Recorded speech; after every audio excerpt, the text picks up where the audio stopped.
Olá, querido aluno, querida aluna do 8º ano do ensino fundamental. Tudo bem com vocês? Nós estamos adentrando o 4º bimestre e esta é a nossa primeira aula, onde vamos falar sobre as ideologias raciais. Sejam todos bem-vindos e bem-vindas. O objetivo desta aula é refletir sobre o conjunto de ideias que ficaram conhecidas como darwinismo social. Em primeiro lugar, eu quero falar sobre a expansão da Revolução Industrial. Nós vamos perceber, dentro desse tópico, a expansão comercial e a livre concorrência. Ao longo do século XIX, a Revolução Industrial se expandiu pelo continente europeu, ao mesmo tempo em que o processo de urbanização se intensificou e novas fábricas foram instaladas em vários países. O crescimento industrial se ligou à expansão comercial e à livre concorrência, que foram marcas típicas do liberalismo, ou seja, corrente política e moral baseada na liberdade. Nós vamos perceber também o desenvolvimento técnico-científico. Este desenvolvimento técnico-científico e a produção maciça de bens de consumo no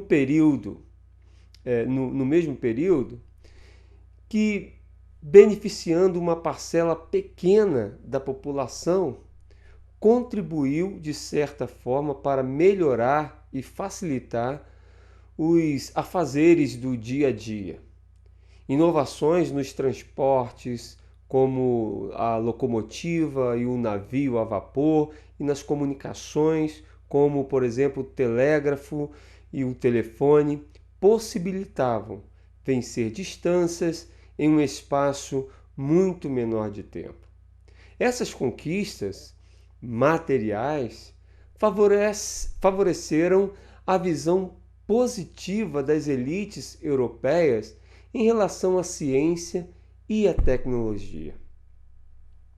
Nós vamos ver que o mundo natural, governado por leis físicas, está proeminente nesse tempo. Isto porque durante esse período a atividade científica procurava mostrar que o mundo natural era governado por leis físicas. A ciência podia explicar os fenômenos de natureza, tudo ao seu redor, sem precisar recorrer aos textos bíblicos, ao poder de Deus ou os espíritos sobrenaturais. Nesse contexto, o desenvolvimento de uma mentalidade científica foi acompanhado de uma progressiva secularização da sociedade. E isto significou a diminuição da influência política das igrejas e a separação entre igreja e Estado na legislação de muitos países. A redução do poder das igrejas, de certa forma, libertou a ciência para explorar assuntos que entravam em choque com as crenças religiosas. Entre esses assuntos, podemos destacar a origem da vida. Veremos então a questão da evolução das espécies.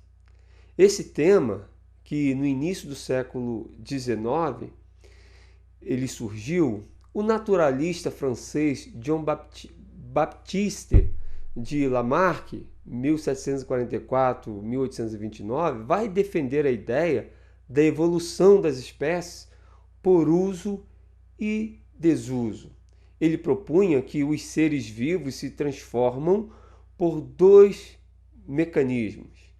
O primeiro, quando um ser vivo começa a usar um órgão do corpo mais do que fazia no passado, esse órgão tende a se desenvolver, enquanto um órgão menos usado tende a ser atrofiado. Em segundo lugar, os descendentes desse ser vivo herdariam também órgãos com as mesmas características, mais desenvolvidas ou mais atrofiados.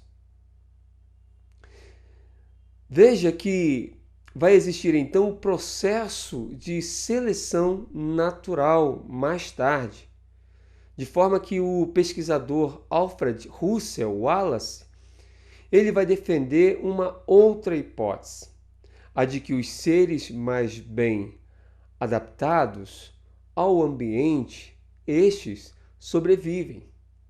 Essas e outras teorias influenciaram as pesquisas do naturalista inglês Charles Darwin.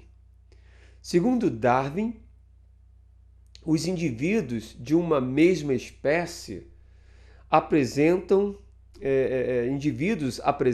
grande variação entre si.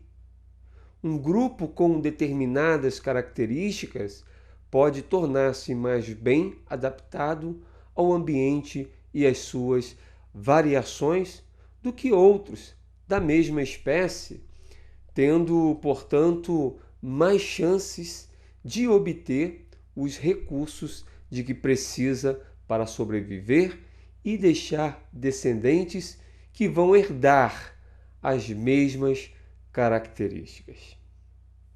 Darwin vai chamar esse processo de seleção natural. O darwinismo, ao longo do século XIX, nós vamos ver pensadores procurando aplicar essa teoria da seleção natural de Darwin às sociedades humanas, criando assim o darwinismo social. O sociólogo inglês Herbert Spencer, ele vai ser o principal representante desse pensamento. Ele defendia que os seres humanos, eles são naturalmente desiguais. Assim como ocorre na natureza, os indivíduos também competem entre si para sobreviver. E nessa competição, apenas os mais fortes, talentosos e capazes vencem e progridem na vida. Nessa visão, a pobreza era então explicada pela incapacidade natural dos indivíduos de competir por sua sobrevivência. Como esses indivíduos eram fracos, na visão dessa teoria, tinham de ser eliminados mais cedo para não deixar descendentes. Por isso, os darwinistas sociais combatiam, por exemplo, os programas de ajuda aos pobres e às pessoas com deficiência. As ideias pseudocientíficas do darwinismo social foram utilizadas para hierarquizar racionalmente os povos, dividindo-os em superiores e inferiores. Os europeus e sua cultura foram adotados como modelo de superioridade. Quanto mais distante um povo se encontrasse dos padrões físicos e culturais europeus, mais baixo ele estaria na hierarquia criada sob a influência do darwinismo social, que nada tem a ver com Darwin. O darwinismo social, portanto, foi apropriado pelas elites coloniais como forma de justificar as desigualdades provocadas pela colonização e pela escravização de africanos. Até então, os europeus justificavam a escravização com base em argumentos religiosos, porque eles consideravam estar salvando a alma dos africanos ao inseri-los no mundo cristão. A partir do surgimento do darwinismo social, no século XIX, os europeus e as elites coloniais vão passar a justificar, então, a exclusão social dos negros e dos indígenas com base em argumentos pseudocientíficos. E aí, aprofundando as ideias do darwinismo social, alguns teóricos europeus, eles vão defender a ideia que as raças humanas se dividem em superiores arianos e inferiores judeus, negros, aborígenes, australianos, indígenas, americanos, entre outras. Esses teóricos procuraram criar um racismo científico.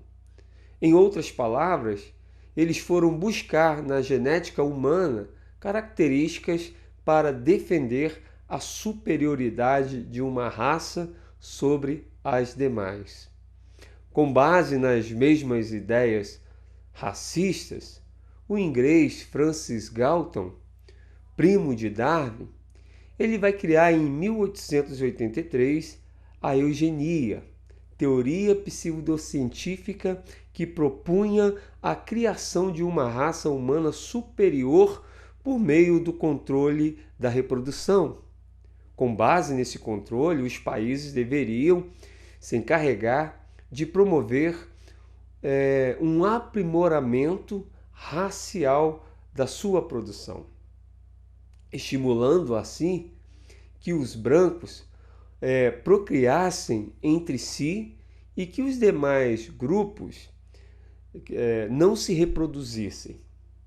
Em nome da eugenia, ao longo do século XX, programas de controle de reprodução humana nos Estados Unidos promoveram a esterilização de cerca de 70 mil indivíduos, entre eles pessoas com deficiência física, pessoas com deficiência mental, epiléticos, mendigos, prostitutas, negros e chineses.